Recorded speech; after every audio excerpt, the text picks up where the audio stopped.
Hello, everybody, and welcome to another great episode of My EdTech Life. Thank you so much for joining us on this wonderful Monday evening, or it may be well into Tuesday morning, depending on where it is that you're joining us across the globe. But as always, I want to thank you for all of your support. Thank you so much for all the likes, the shares, the follows, the listens, the downloads, all the great messages. I really appreciate everything that you do. As you know, we do what we do for all of you all so we can go ahead and bring you some amazing conversations week in and week out. And of course, with some amazing guests. And today, of course, is no exception. So I am excited to welcome today Mr. Devlin Daley, who's joining us. He is a co-founder or CEO of Derivita. And today we're going to be talking about this amazing math platform and what Derivita hopes to accomplish within the K-12 space and beyond. And of course, just the future of math education. So Devlin, how are you doing this evening? I'm doing great. Thank you. Glad to be here. Excellent. Well, I'm excited that you're here. I know that we had scheduled this show a lot earlier, but of course, things happen. And now I'm glad that you're on the show today and I'm excited to have this conversation with you. So before we dive right into the meat of it, Devlin, if you can go ahead and share just a little brief introduction about your work and your journey before we dive into all the good stuff that Derivita offers. Okay, nice. Okay, well, I'll give you the scenic tour, and you can tell me if where I'm at with that. So, my training is actually in computer science. I did a master's in computer science at Brigham Young University, and my journey in EdTech actually started as a student, and using different technologies as a student, and actually even my frustrations of using EdTech as a student, right? When I was in grad school, I was interviewing with companies. I was trying to decide what I should do. I was married. I had kids actually, and I was talking with my wife of where we should interview and get jobs and whatnot, or if we should think about maybe starting a company, right? It's kind of the dream for us technology guys, right? And I was in a class, and I actually took an entrepreneurship class, and there's actually only one other guy I knew in the class. His name was Brian Whitmer, and part of the class is you're supposed to come up with a business idea and then go through the process of what it would take to see if it is a good idea, or if it's viable, or the entrepreneurship, like what we're learning through the class, and apply it to one of your own ideas. And so we've gone through a few lessons about how to do that, and basically like all of the things we had thought about of doing, none of them would work out, right? They weren't big enough, or they weren't, they were only for a very select group of people, like nerds like us or something, right? So I remember an essay by Paul Graham. He's kind of famous now for Y Combinator. This was actually before Y Combinator, but he had an essay about, technologists, is that there's opportunities everywhere, and you just need to look for them. And his advice is just make a list of the software that you use every day that you don't like, the software that sucks, and then look at them. There's probably a business idea there. And so we went through this thought exercise, and top of the list was the learning management system we used as students, right? And it's okay. It was Blackboard. It's okay to say publicly now and all that, right? And so we're like, oh, that's probably just what our school uses, and because you don't go to dozens of schools, right? So we just thought it was our school had made that choice, and so. Sorry, this is a long journey, but essentially that was the impetus for creating Instructure in Canvas. Oh, nice. All right. So excellent. No. And don't worry about the length of it. The more that we get, the better, because again, like, it's so important to make that connection with our audience members. But I love that you mentioned Blackboard, because currently I am in a doctoral program, and throughout that doctoral program, and even through my master's program, we're using Blackboard. And Yeah, it's a very interesting. I think that coming in from K-12, there's definitely a lot more options for learning management systems that I think would be a little bit smoother and less clunkier. But that's besides the point. What I Yeah, want to get at is I think it's something that is wonderful that you mentioned about this paper that you read and talking about making a list of those products or those platforms that you really didn't like, and then maybe finding a solution or finding a business idea through that. And I am just very drawn by that because at this moment in time, being in education for 17 years now, and right now through the podcast, also, coming in actually from business and sales into education, now that entrepreneurial, edupreneur spirit is there. I'm like, wow, this is such an amazing story. And there's countless platforms that I get to see and I'm exposed to on the year to year and then the day to day that I'm like, yeah, we can do this would be a little bit better, do this would be a little bit better. So we'll definitely dive into that, but thank you so much for sharing that. And but before we dive in also into how Derivita got started, I want to ask you though, going into, you said computer science and you majored in that, but was that something that you always knew you wanted to do, or did you have a different track in mind and then it just kind of led you to computer science? yeah. Yeah, when I first went to college, I didn't have like a very specific one. I thought I would need to look at a few things. I think, when I took the standardized test, I said I was interested in, in business or in engineering or and things like that. But I didn't have like, I didn't go to college knowing like this is exactly what I'm going to do. And all right, so I know we're on a podcast, so not everyone can see me, but I'm of the age that the internet was not around. Right, I kind of grew up with the internet, right? And we had dial-up, at home, and then when I came to school, that was when I had like the first, real access to the internet, and so it was actually in my first semester.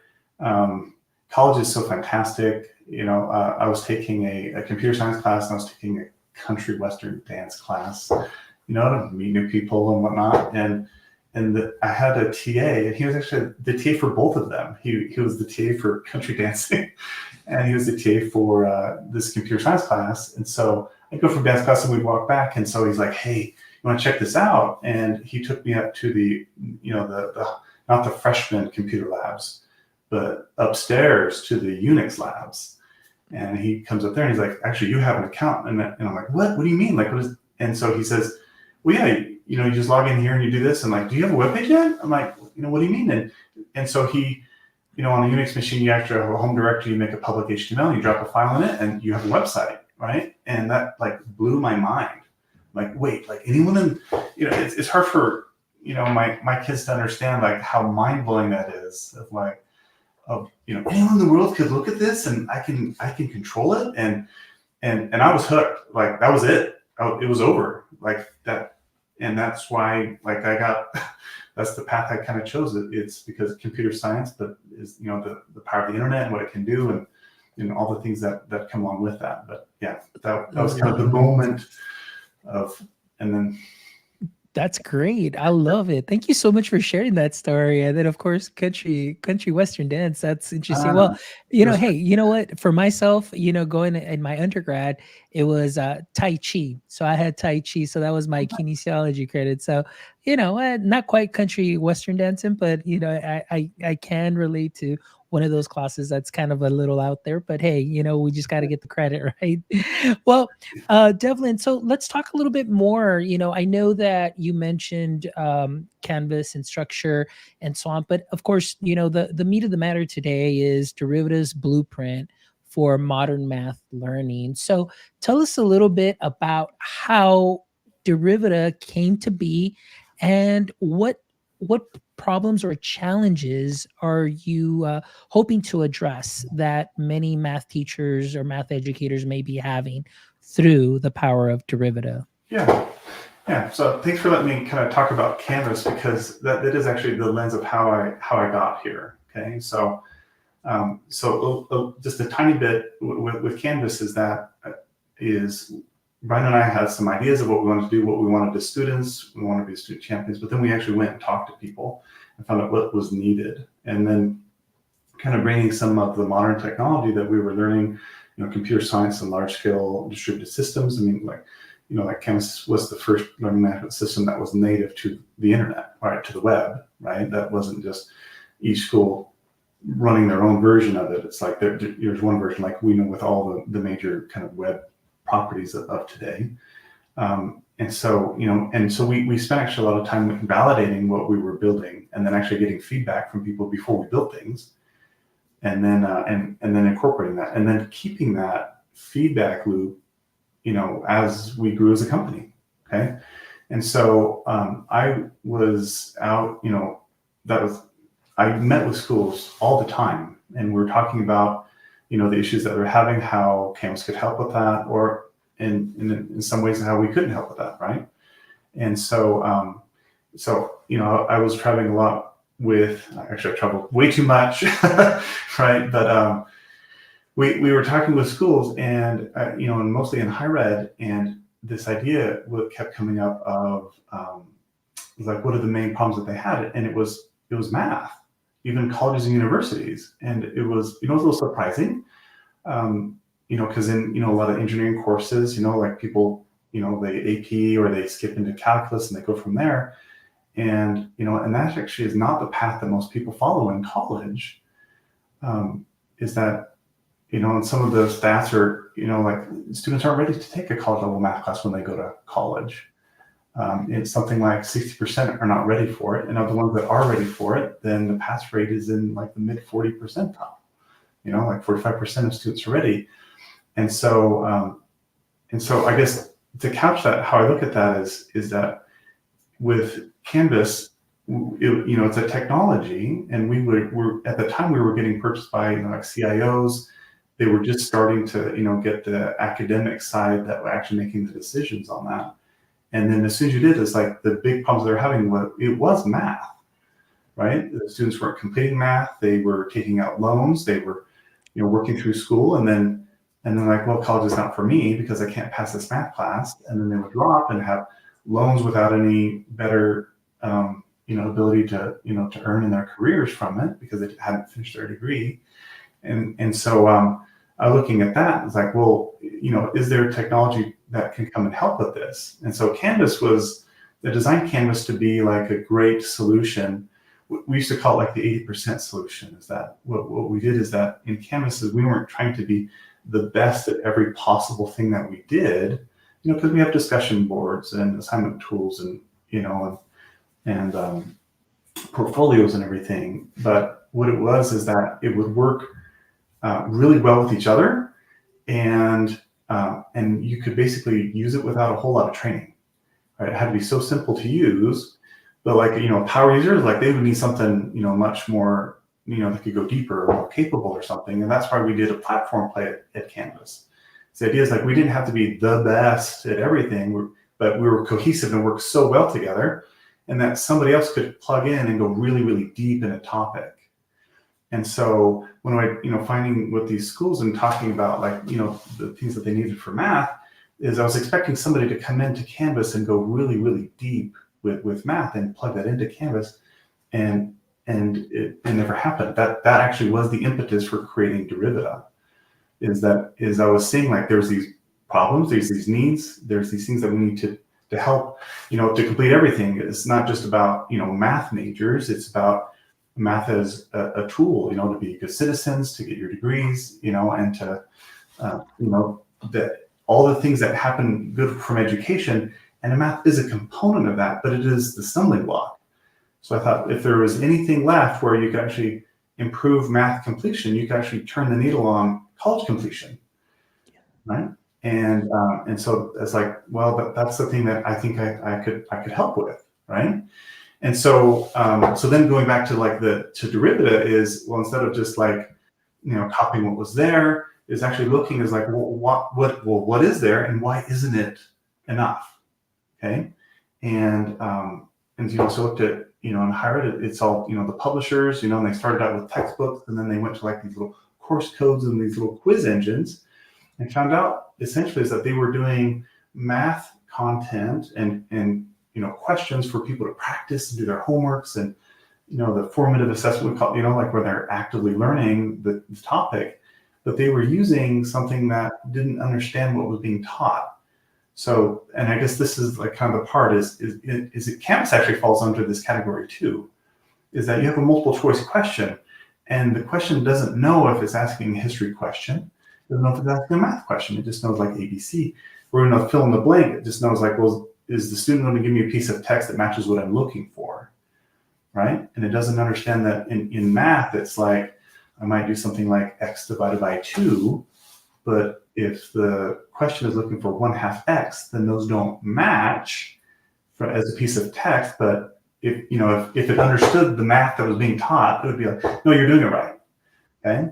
And so students were extremely frustrated. So I with usability issues like that. So and then when I went digging into it, I found that like the teachers were frustrated too, because they were only able to ask like low-level questions, right? That just have a very specific answer, right? There's only like one way to do it, and that's the only thing that it could handle. And so and then the students were getting frustrated just using technology, and they're fighting this technology more than the subject, right? And so it's that kind of combination of all of that is they weren't able to ask questions that were worth asking. They were asking too low level of questions. You couldn't get enough questions to get good practice. The questions weren't usable, and all that feedback from it. Okay? And what I found was that it's a really hard problem, and that's why no one had done it before. Okay, and so looking back is what do students need here that teachers are after, and so one is like fix the usability, right, and questions worth asking, but then there's like the broader questions of is like to be candid here as well, is that today, like with other systems, when you assign like a math homework, you're essentially giving a test. There is no such thing as a homework because the students only have one chance. It's like, well, I didn't do it right. Well, can you try again? No, you can't, because there's no more questions, right? And it turns out that like that's other kind of the issues around that, right? So like a teacher, having questions enough so the student can practice, like mastery-based learning, right? Like, can I practice at it, get feedback on it, and then keep going until I do get it, right? And Absolutely. And so like there is this issue of like that's why publishers have an important role here, is because there's too much to build for a teacher to do it on their own, right? And so that's where like that does make sense, like a high quality designed item, that's kept up to date and supported and whatnot. But then but these item banks, they weren't large enough either, right? So essentially Derivita is in response to all of that, is how do I make something that is questions worth asking, right? That you're not going to run out of questions, that lets the students keep going until they get it, right? But then, and authentic math questions, right? And not just, rote and low-level skills. And then all the things about actually making this something that can actually kind of move the needle. So it means, it doesn't need a business around it, right? It needs to be self-sustaining, that it delivers enough value that folks will use it, and that can then fund future development and whatnot. And so in those, like, you have to meet people where they're at, and integrate with the learning management system, so that everyone's in different courses, and getting data in the right places so that teachers can make decisions. And so like I'm seeing all these issues, and I'm like, okay, like this is the one I'm going to bite off. Okay, it's really hard, and no one had done it, right? And so I went into I went to research mode, right? And so, so this is great because I guess I should say here is that I actually left in structure, right? So I built Canvas, and that has been a huge success. And so I was able to, after I left, then I was able to take time to go and research this, right? And finding out what was needed and whatnot.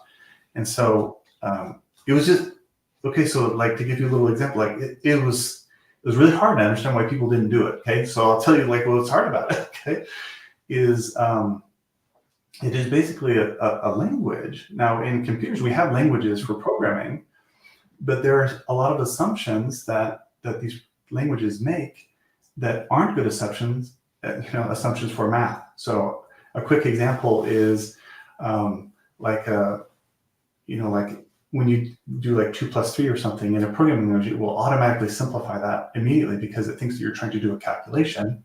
Whereas when you're trying to teach someone, you need to leave it unsimplified so I can give feedback on it and then have the option to have the computer calculate it for me. Okay, does that kind of make sense? Yes. So like, someone does like x + 3 + 5. In other languages, you might get an x + 8. You'll never see that those terms were separate, right? And so fundamentally, like the programming language itself wasn't able to do it. So we had to build our own programming language, okay? And one that would actually, kind of respect that part of math, right? That we leave students' answers as is, but then we can evaluate them in both the raw form and in a simplified form too. And then because it needs to actually understand the math, we had to embed a symbolic computer algebra system into that language. And so in the end is like we can actually ask open-ended math questions and still auto-grade them. Okay, and then give dynamic feedback to the student because I can actually take their answer and reflect it back to them, right? And then there's some other secret sauce that we have here, and I will tell you, but the secret sauce is that we can actually show them step by step how to do the exact problem that they were looking at. Okay, so one is like, so basically every item now is essentially its own program. It's a piece of code that knows how to randomize itself so that every variation is about the same level of difficulty.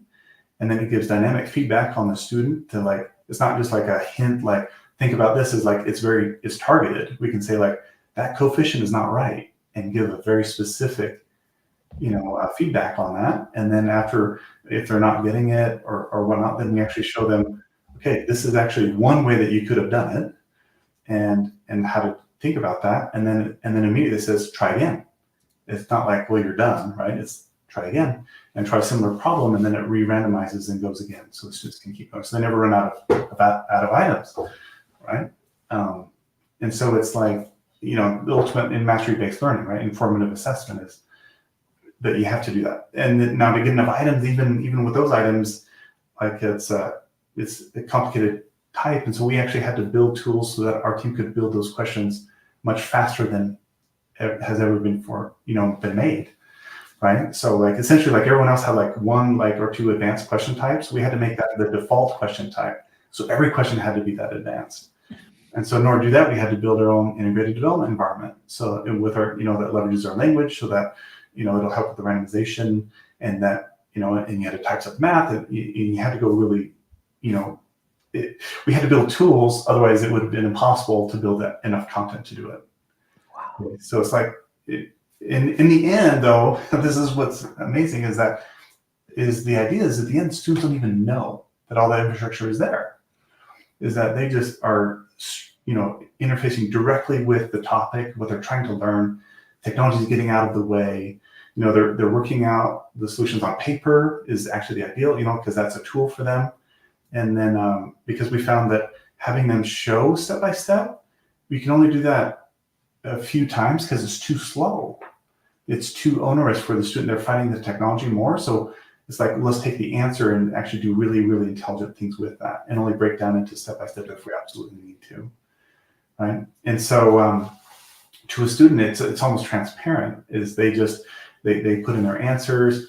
What if they like it understand, like I said, like the 1/2 x or x divided by 2, or what if they had like a minus in the parentheses? Do they need to distribute that minus out? Like our platform understands that natively. So the student is just getting feedback just, in that zone, right? In the flow of that learning process, and then keep going until you get it.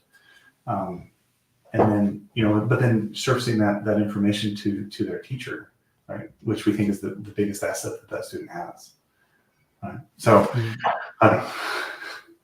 No, absolutely. Like you hit on it is amazing because Devlin, I was like, I can easily just end the podcast here and say, hey, thank you so much for joining, because you answered a lot of the questions. But more than anything, it just seemed like everything that you answered, Devlin, everything has been one of the biggest pain points for me in the last 17 years as a math teacher. K through 12, at least actually ninth grade high school teacher algebra, and then moving down to elementary and doing fifth and sixth, and then of course working with our content specialist K through 12, and going platform through platform through platform. You hit on so many of those pain points that you okay. Let's start from the beginning. Number one, yes, college, it was a lot of remedial algebra. I had a lot of friends that were taking remedial algebra, even though they did very well in high school, but then they would have to take that course because they were doing very bad once they got into college algebra.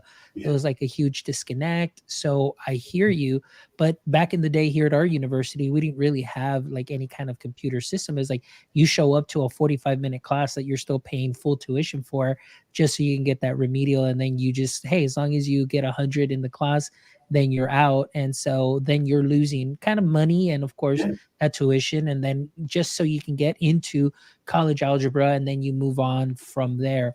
So you hit on a lot of great points where it was very frustrating, where a lot of friends of mine had to go to tutoring, and they're there fighting, they're just very disgruntled, they're discouraged. And there was a lot of what you mentioned that I saw, that a lot of my friends dropped out saying, oh, I'll just come back, next semester. And then next semester came, and then the following semester, and the following semester, and then some of them just never came back. So I do agree with you to that extent of, we want a successful student that can definitely help, continue their pathway towards success and towards college graduation. So that's wonderful that you mentioned. The next thing that you mentioned that I absolutely love is how you thought about this problem, the solutions that you were bringing in, more than anything, in trying to make the tech not be, I don't want to say invisible, but just not the primary Yeah. actor within the learning experience, I should say. And that's one thing that I love, because the platforms that I have seen, the platforms that we currently use, you mentioned a couple of things. Number one, they are pretty much, they turn into assessments, because once the student turns it in, that's it. Like it's turned in, they can't redo it unless the teacher says like, hey, let me give you one more chance. And then that's on the teacher side. And then of course, the more, for me, it's always taking things off a teacher's plate. So if there was something responsive like you are mentioning, where the student can continually practice and practice, and then more than anything, that data that is immediate, not only for the student to get the feedback, but for the teacher, that is something that is very powerful. Because there's a program that we use, and there's the teacher side of it, where if a teacher wants to assign something specific, if they determine that there's an area of weakness and they would love to create something for their student for a tier 2 or a tier 3 approach, they don't have something that's called like an assignment builder. Well, they have an assignment builder, but the actual item bank is under assessment. And one of the things that was a struggle with this platform last year was that teachers saw that name, it's called assessment builder. But I said, no, no, I know it says assessment, but I don't want you to think it's only for assessments. Here Yeah. you can create, that additional support that you may need for your students. But there's just something about that word, Devlin. There's something about that word that deterred our teachers from saying, no, no, no, I can't use that because I'm not giving an assessment. And I said, I understand. I was like, you don't even have to name it assessment. You can name, the title could say practice worksheet. They're like, no, no, no. It says assessment. Okay. So there's that. But also the assessment bank was very limited too as well. Now, because of the state of Texas from last year to this year, they've made some changes to that assessment bank, which are pretty decent. Where now, because here in the state of Texas now, students have to use a lot of drag and drop. They use a lot of text entry, hotspots, and so on and so forth. So they've accommodated that. However, it's very few questions that are there, and it could sometimes be just one or two per teak that the students are going through, and that's just not enough. And teachers are wanting more practice. So, because teachers want more practice, now the content specialists have to go in and create within our platform that we use so we can create these data point assessments. But even then, that test bank is limited. Yeah. So right now, with what you shared with me about Derivita, I'm just blown away the fact that it's pretty much essentially a never-ending item bank, or at least. And what I love is that you mentioned like it keeps the tests, or excuse me, not the tests, but the items very similar Yeah. as far as the student going through and maybe that additional support, kind of changing the level of rigor here and there and so on. But it seems like it's a great build up process. And then at the end, I think one of my favorite parts was like we talked about that the the platform is not the star of the show. The whole point is to elevate that learning experience for the student. And so right now I'm just really in awe and blown away that there is something like Derivita out there, and I am just now hearing about it. So I want to ask, is Derivita right now just for higher education, or is Derivita something that is K-12 and higher education? It is K-12 and higher education. Okay, Okay, excellent. and how that came about was, we did start out in higher ed, and I was essentially kind of following a very similar model that I did at Structure with Canvas. You started out in higher ed, but our fourth client was in K-12 in Structure, right? And doing quite a bit in K-12. But so in Derivita, like I knew I was going to be doing K-12, um, but honestly, it happened so much sooner than I was anticipating.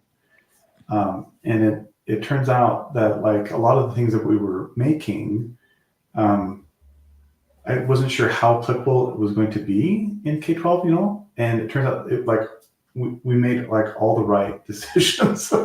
And like, I mean, so like one is like, as a college professor, a lot of them they work on their own.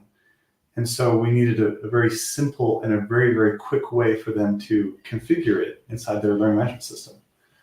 And so like that was the right call, because like at a school district, you might have, 80 schools in a district, right? And 50,000 students. Like how do you get that turned on for everyone simultaneously? Because we focus so much on like making it so easy to adopt, like that actual process to turn on for an entire district is about 3 minutes.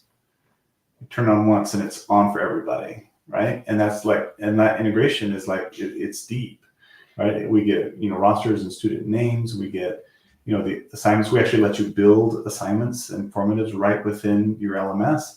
And then like, we take care of all like any grades to your grade book. Like you don't ever have to do that again, right? And tracking like your state standards, like that's all in there. So, so when I say like, it's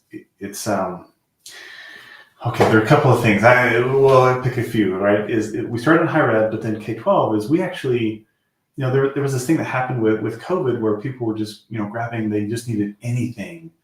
And we were not actually doing stuff in K-12 then. So we actually weren't a part of that kind of, I don't know what you call it. It's just that kind of frenzy, because a lot of companies got a really big boost. We did not benefit from that at all, actually. But during COVID was when K-12 schools were like, well, where have you been? Like, why aren't you guys here? And a lot of really interesting parts is that the subject coverage is actually the same. And I hadn't realized this, because like you said, like your friend, their college algebra is most similar to like a pre-calculus class in high school. And if you're not ready for it, right, then you have like those remedial courses. Well, some of those remedial courses will bring in topics down from like beginning algebra. I mean, so they're pulling in like 8th grade and up essentially. And 8th grade to calculus is the same coverage as K-12, right, in middle school and high school, right?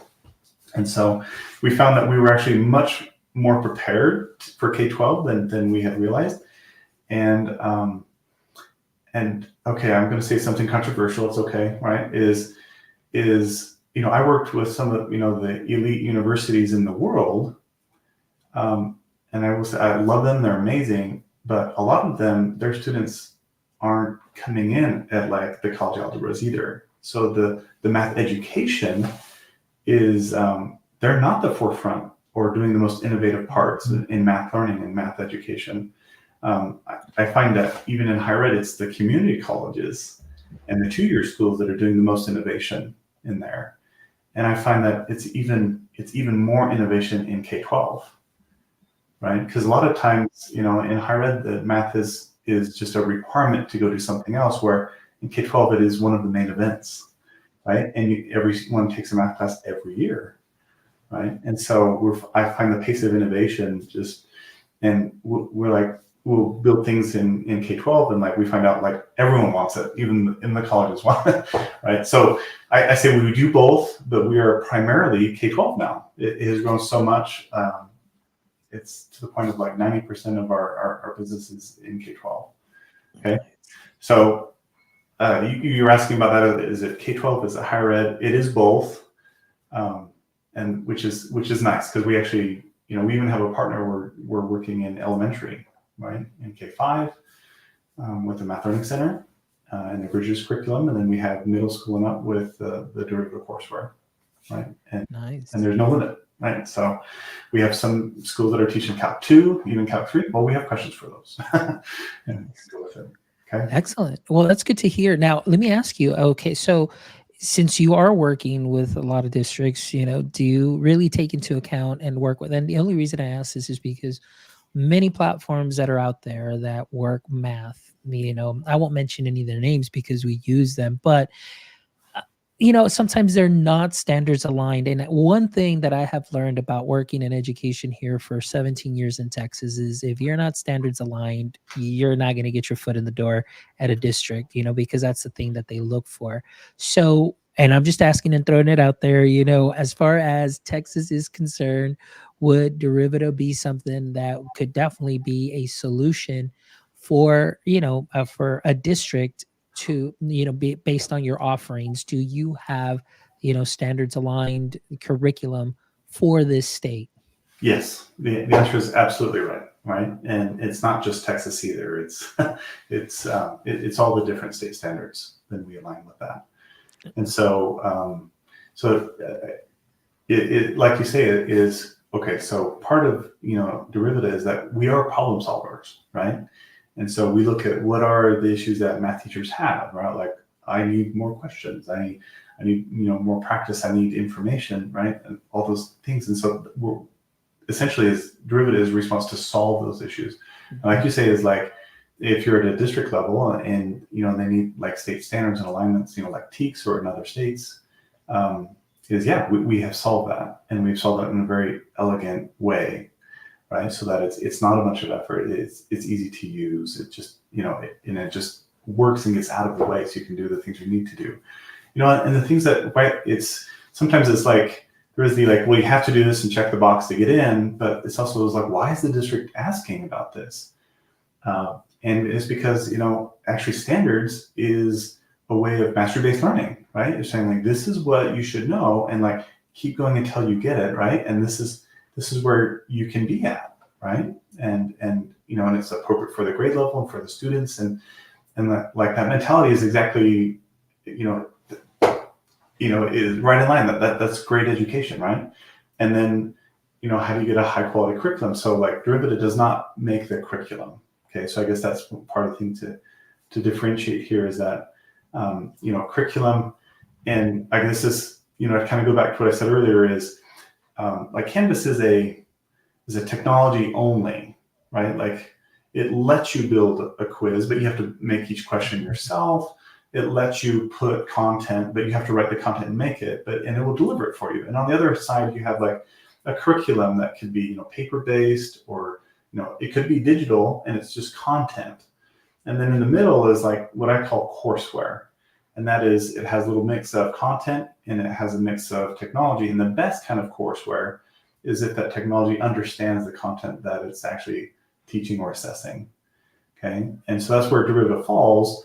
And so what we do is we have these, it's not, I can't, we need a new name because I can't call it an item bank because, it's not just like a multiple choice question, like in a normal item bank. It's like, it's a dynamic instrument, right? That's helping students learn, right? But we take those and then we align them with the standards so we can also align them with your curriculum, Nice. right? So you go with both. And so, and the idea is like, yeah, teachers, I love you, right? And it's our love letter to you, right? It's Yes. because, there's so much that is being required of the teachers. It's like, Mhm. oh, go, because I know what it takes to now build like an Algebra 1 course, like how much practice do you actually need?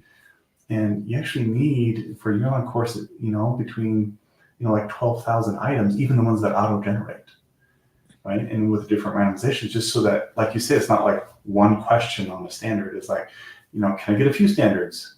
Is it going to map with my curriculum? And so, and then you just need some practice, right? In that, and so like asking a teacher to do that, it's way too much, right? Yeah. And that's where we come in. So we don't do the curriculum. We will align with any curriculum that you're using, and then we align with the standards, and then that actually works out fantastically well. Yeah, actually, that's one of the things that we do well in our district is that we align our curriculum, and then we always look for those platforms that can align with what we have built, and it works out pretty well. However, just what you're describing though is that one of the huge pain points for a lot of teachers are like, well, I want my students to practice this skill more, but then we have a limited in what we call an item bank because the what we have is truly an item bank because it's really very limited. But I love what you said for as far as Derivita is a dynamic learning bank or a dynamic learning center or just something that's there. And I love the way that you put that because now you can see similar type questions in very different formats, but still that are aligned to what that student needs or what is being covered in the curriculum. So, Devlin, as we kind of start, slowly wrapping up a little bit, couple of things that I want to ask as far as actionable assessments. Tell us a little bit about that because I know for our educators or teachers out there, they want to know, okay, does this have reporting, which I know we talked a little bit about right now as far as reporting for the students, reporting for the teachers as well. But let's talk about these actionable assessments, the feature that Derivita has available, and how does this empower educators and to help them make informed decisions? Yeah, I mean, so a little bit earlier you talked about assessments, right? And it was thought of that's an exam or a summative assessment and whatnot. Okay, so what I have found even with at Derivita and through my experiences is that it's really easy to go from a system that does formative assessment to summative because basically you just kind of turn things off, right? You turn off the number of attempts or the number of randomizations or you turn off feedback, right? And then you just I just need to measure how are students understanding this today, like right this moment, and I need to know that information. So, but you can't go the other way, and that's what everyone else has tried, and it doesn't work. That's why we ended up, with, you know, giving exams as homework, right? Is because you can't take a summative engine and then try to tack on to make it formative. Okay. And what I found is it's a spectrum. Okay. And so, we talk about homework's formative assessment, you give, quizzes and exams in a summative sense to measure where students are at today. You might have a benchmark, that the district is trying to, get some information so they know where to, do we have gaps in our curriculum? Do we have math coaches? We have resources that we can help, and where do we put them, right? But even but as you actually think about it, it's actually and people on the podcast can see I'm waving my hands all around here because it's a spectrum, right? And you go from is there actually that much of a difference between a benchmark and an exam in your class, or even a homework?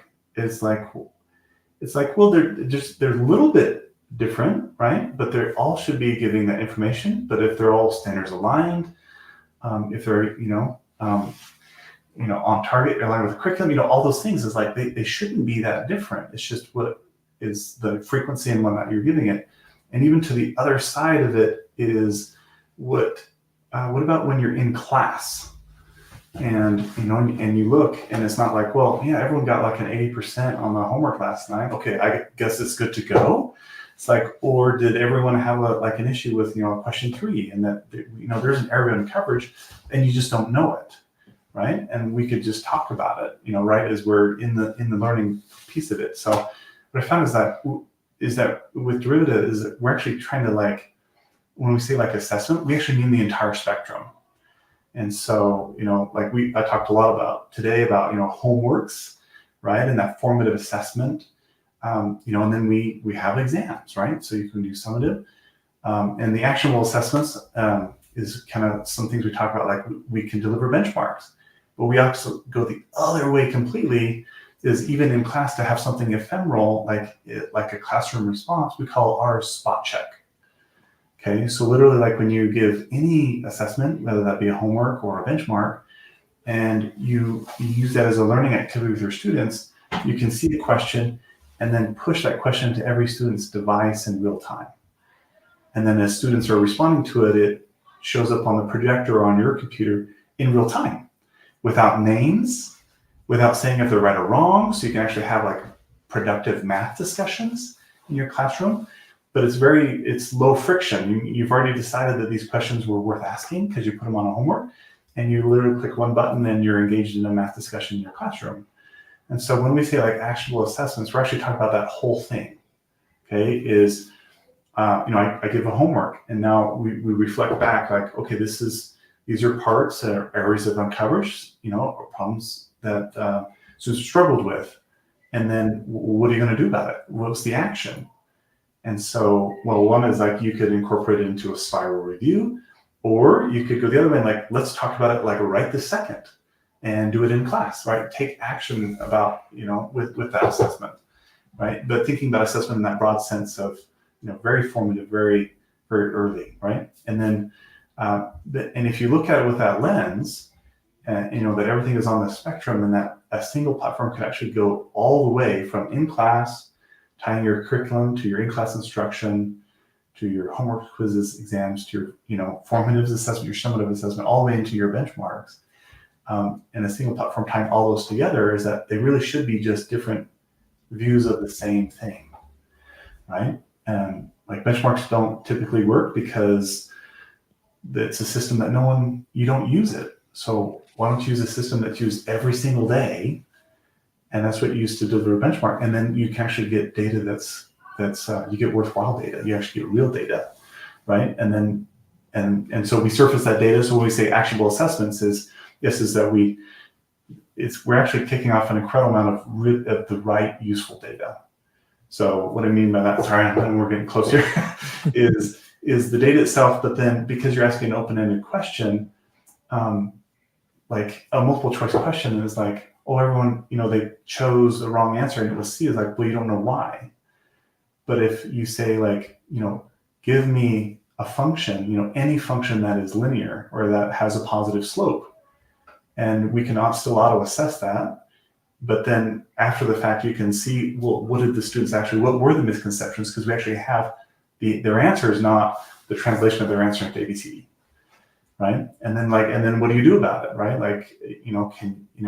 Can you lift that into something actionable in your class? Can you differentiate for this group of students? Yeah. If you have an unlimited item bank and an easy way to create these assessments or these assignments or that support for them, can I bring it to my whole class? And the answer is absolutely. So when we talk about Derivita, part of it is just describing that we do things much differently, but it's where everyone wants to be going, right? It's that assessment isn't something that you do or something that happens to you. It actually should be a part of the learning process, and taking action on that and using that data to your advantage to help those students in their learning journey. And that's what Derivita is all about. That's what we're talking about, actual assessments. And I love that, what you said, because I know in my district we have what we call data point assessments, and those come every so often. I mean, it's something that's not continuous. I mean, essentially, it's like, okay, you're supposed to be working on this, and at the curricula at this given point in time, Mhm. this is what should be covered. So while we're going to test that, it's like, 15 questions on maybe what was covered that 6 weeks, or depending on the calendar.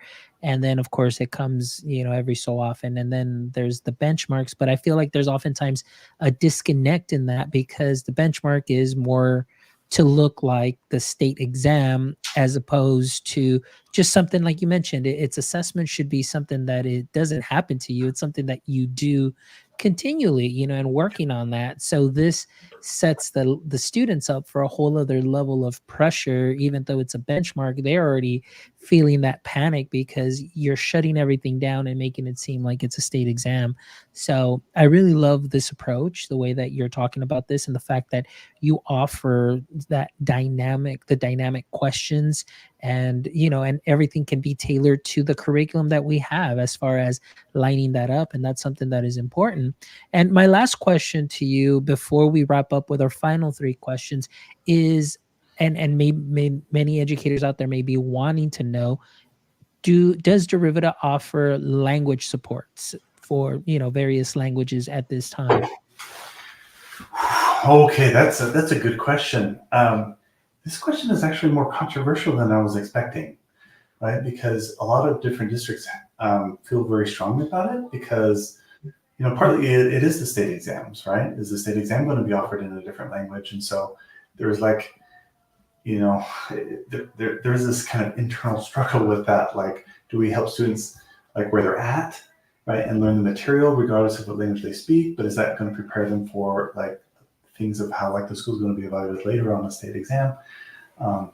Those are really tricky, right? So I guess what we have decided to do at Derivita is um, the questions can actually be created in any language, like and the underlying math engine that's cool about math is like it translates really well, right, across borders. So that the content could be in any language that you would like. But our item bank, it is in English, and then we kind of embrace the web as one of our kind of mantras. That you don't have to install anything extra to make this work. We typeset math, work with the browser that you have. And so our strategy is that we actually work with the tools in the browser. Okay. So like, so anything that can translate, within the browser, then it will translate to Ribbon, and it will work that way. Perfect. Is that Excellent. Yeah, no, no, no. That works. That works. I know, like, usually, and I'll be honest with you, I know that that's one of the biggest things that, at least my experience in my district, that's what they look for. Like, does it offer the language supports and so on? And so maybe some do offer those embedded language supports. But one thing I will say is that I know that for a lot of the platforms that we've seen, the Spanish component is always it's lacking Mhm. in many of the platforms. And I get it. It's something that is just, that's the way it goes. However, what I do love, that I don't think that a lot of the platforms that I have experience with that, they don't offer, the kind of that browser support, because I know exactly the tool, and we do have a tool in place within our district that does offer that additional support through browser-based tool, or it's actual extension that Yeah. can work very well. So we're very familiar with that. So that works. So that's really good to know, and again, and the only reason I ask that is just because, like I mentioned, that's one of the main questions that always gets asked within our Yeah. district and through my No, experience. no, But yeah. yeah, yeah, it is important. I mean, the other questions around like accessibility, right? Hmm. And making the math accessible. Is it an image? Can it scale? And it's not just about blindness. It's about, like impairment or motor impairment. I mean, there's so many things that go into that is so important. That we spend a lot of time and effort working on that. The nice part is that it's a lot of the accessibility work, and like that makes it available to these other tools, like even like translation tools. And so it's the part is like where Derivita can really contribute. There's this little spot here about like math education, and Derivita is like pressing hard in it, right? But like these other places, like there's other tools that will leverage that the students have. Like for example, translation is something they're going to need in more than just math. Hmm. And so that's why we embrace that kind of the web itself, so that those technologies can come in and translate for it, because those are the same tools that they're going to be using in other subject areas, right? Just like you would with like a screen reader or something like that. Or contrast is like, that's not specific to math, so they can use the tools and bring their own tools with them that they already know and are effective with. Absolutely. And I agree with you on that. That's wonderful. Well, I mean, this has been an amazing conversation, Devlin. This is wonderful. Thank you so much for sharing the work that you're doing through Derivita, and obviously the great story on what led to Derivita. Thank you so much for giving us a lot of detail in that backstory. And, we definitely actually, I loved this conversation being just a math guy, and just, you answered so many questions that I'm thinking to myself, hey, I think this is something that I need to kind of draw the attention to, of our district, because we're always looking for obviously improvement, but we want always looking for a platform that is going to be very, like we mentioned, actionable, in that sense that we're going to get information just in time. But more than anything, you mentioned that dynamic bank or dynamic items that are available. I think that's so important, because right now a lot of the platforms, it's the same thing, that you're working with the skill, but it's the same type of question, and it doesn't quite change as much to kind of maybe help build and so on. So I'm definitely loving what you shared that Derivita is doing. So thank you so much, Devlin. I really appreciate your time this evening and this conversation. But before we go, I always love to end the show with the following three questions, and I know they were there in the Google Calendar, so hopefully you got a chance to check them out. But if you didn't, it's okay. No worries. That way we can get some really good, authentic answers. So we'll go ahead and start with question number one. So, Devlin, question number one. We know that every superhero has a weakness. And, like, as we know, Superman's weakness was kryptonite. So, what I want to ask you is, in the current state of education and what you see through your purview, through your experience, what would you say is your current edu kryptonite? What might give you that same feeling that Superman gets with kryptonite in education for you? Oh, like, so what makes me feel weak? Yeah. What makes me feel weak? Um, it is, I